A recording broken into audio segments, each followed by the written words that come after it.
Hi friends, morning. మనందరం ఇప్పుడు land titling act గురించి వింటూనే ఉంటాము. ల్యాండ్ టైటిలింగ్ యాక్ట్ వలన అందరూ భూములు లాగేసుకుంటారని, ప్రభుత్వం భూములు లాగేసుకుంటుందని. నెంబర్ వన్, మనం అందరం గ్రహించాల్సింది ఈ చట్టం సెంట్రల్ తీసుకొస్తా ఉన్నది.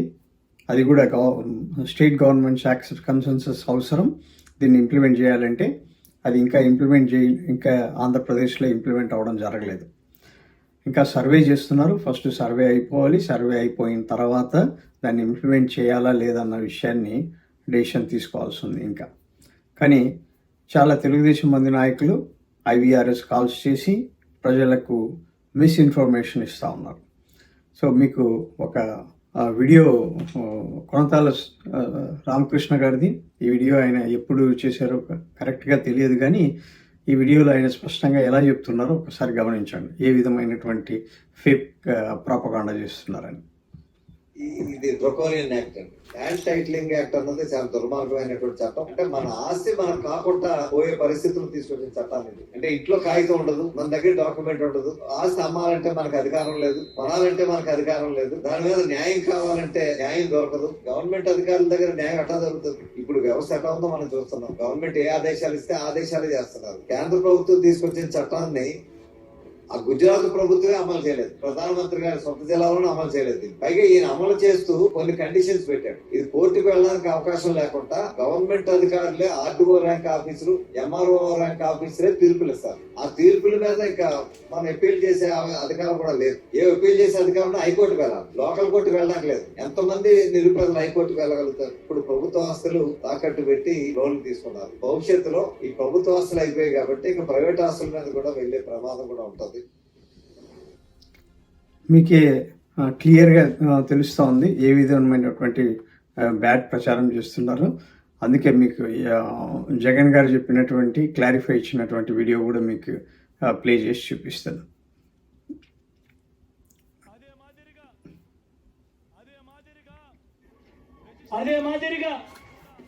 అదే మాదిరిగా రిజిస్ట్రేషన్లకు సంబంధించి కూడా మళ్ళీ ఇదే రకమైన అబద్ధాలు ప్రచారం చేస్తా ఉన్నారు.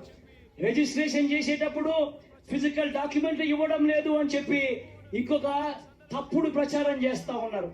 అయ్యా చంద్రబాబు, ఈ సందర్భంగా నీకే చెప్తా ఉన్నా, ఇప్పటిదాకా ఏకంగా 9 లక్షల రిజిస్ట్రేషన్లు జరిగాయి కార్ 2 సాఫ్ట్వేర్ తో.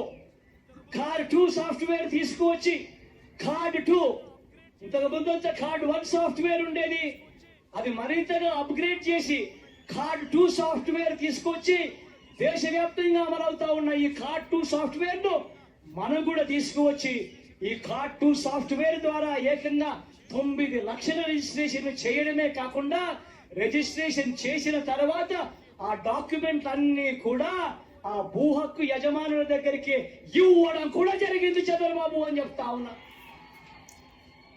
సో ఇది వైఎస్ జగన్మోహన్ రెడ్డి గారు క్లియర్గా చెప్పారు. ఇది కార్డ్ 2 సాఫ్ట్వేర్కి ల్యాండ్ టైటిలింగ్ యాక్ట్కి ఇంకా సంబంధం లేదు. అది ఇంకా ఇంప్లిమెంట్ చేయలేదు land titling act. Only card 2 software ద్వారా టెస్టింగ్ జరుగుతూ ఉన్నది. వీళ్ళు ఇంకో ల్యాండ్ టైటిలింగ్ యాక్ట్ ఇంప్లిమెంట్ చేశారని ప్రచారం చేస్తున్నారు. నెంబర్ 1. నెంబర్ 2, ల్యాండ్ టైటిలింగ్ యాక్ట్లో ఎవరి పొలాలు, ఎవరి ప్రాపర్టీలు ఎవరికి వెళ్ళవు. ఎవరి ప్రాపర్టీలు అది గవర్నమెంట్ కలిగిస్తున్నటువంటి ఒక హక్కు. అది చాలా మంచి చట్టం. అది ఇంప్లిమెంట్ చేస్తే లీగల్గా ల్యాండ్ ఉన్న వాళ్ళందరికీ చాలా బెనిఫిట్ అయ్యేటువంటి విషయం. మీకు అలాగే ఇప్పుడు వాళ్ళు ఈ విషయాన్ని ఈ ఐవీఆర్ఎస్ కాల్స్ గురించి ఫిర్యాదు చేయడం జరిగింది వైఎస్ఆర్సీపీ పార్టీ వాళ్ళు. దానికోసం సిఐడి ఇన్వెస్టిగేషన్ కూడా స్టార్ట్ చేయాలని చెప్పి చంద్రబాబు నాయుడు గారిని A1 కింద, లోకేష్ గారిని A2 కింద కేసు ఫైల్ చేయడం కూడా జరిగింది. మీకు ఆ విషయం కూడా వినిపిస్తుంది.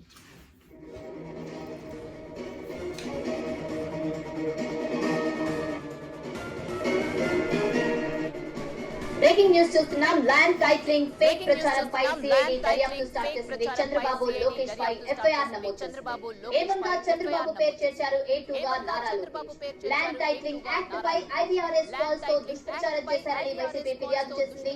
దీంతో ఈసీ ఆదేశాలతో కేసు నమోదు చేసింది సిఐడి. ఇది మీరు గమనించే ఉంటారు. ఈసీ ఆదేశాలతో CID investigation, CID case file చేయడం జరిగింది. సో ఇది చాలా మంచి యాక్ట్. దీన్ని అన్నెసరీగా ప్రజలకి మంచి జరగడం తెలుగుదేశం నాయకులకి ఏ విధంగా ఇష్టపడరు అనుకుంటాను. అందుకే వీటి మీద విషం జమ్మడం మొదలు పెడుతున్నారు. Careful friends, watch out for Telugu Desam IVR's calls. Thanks for watching.